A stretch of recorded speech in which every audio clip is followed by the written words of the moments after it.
And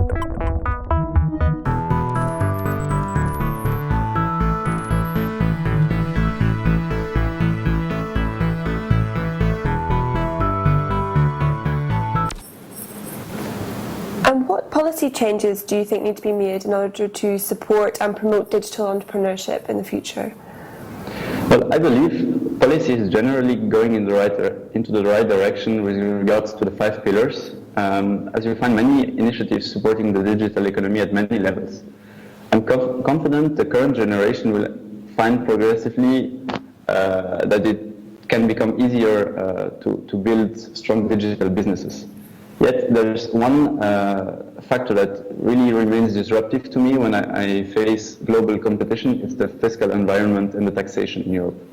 Unfortunately, the digital market players have a reputation of using taxation loopholes in transnational taxation systems. I mean, we recently had the very mediatic examples of Starbucks or Amazon in the UK. But it's not sustainable from either a social point of view nor from a competitive point of view in a world where the physical distance is of decreasing importance, that we have a taxation system that is really a burden to the development. Hence, should the national fiscal environments you grow not be a major factor of success or failure for your company, right?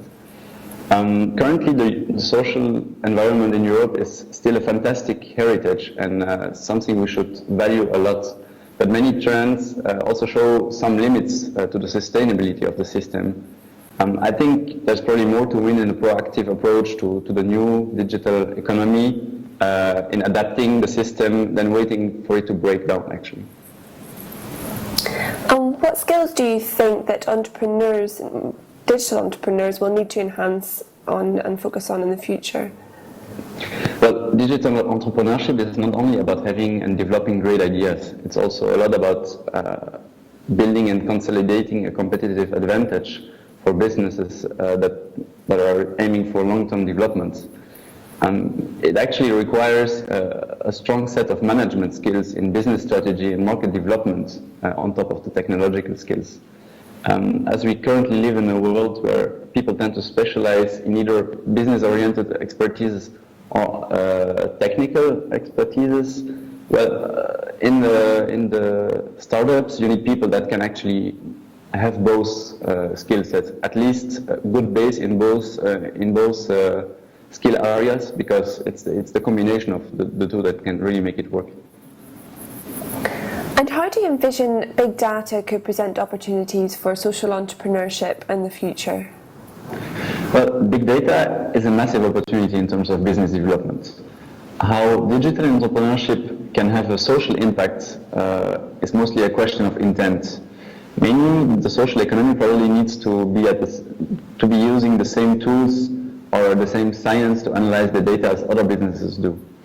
As the data generated by every individual is growing rapidly, the opportunities to use it grow along.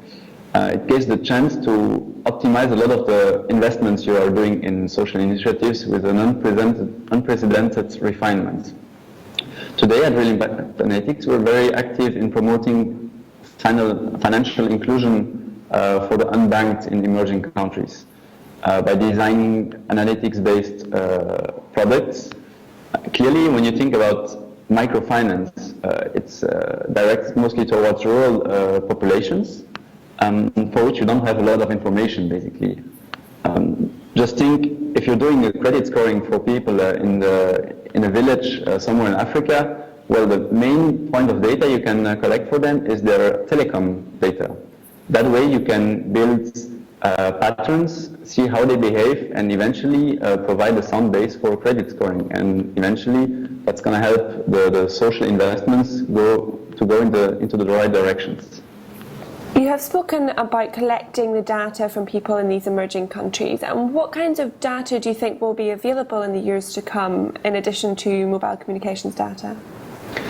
Well, in the years to come, in addition to the mobile data they are generating by the use of their phone itself, they will be able to collect a lot more data for themselves or for companies providing products and services to them. If you think of technologies like RFID today, that is used in some warehouses in Europe, it's basically a chip that you put on any product, and then that helps tracking that product throughout the warehouse. Today, the cost of such chips is probably around €0.50. I think in 10 or 20 years, we could have those chips at the cost of a cent or maybe a few cents. And then you can think that progressively you can put them on almost every can of soda you would sell. And as well, you could provide them to rural populations to put them on their cattle or to put it on their fields to monitor growth.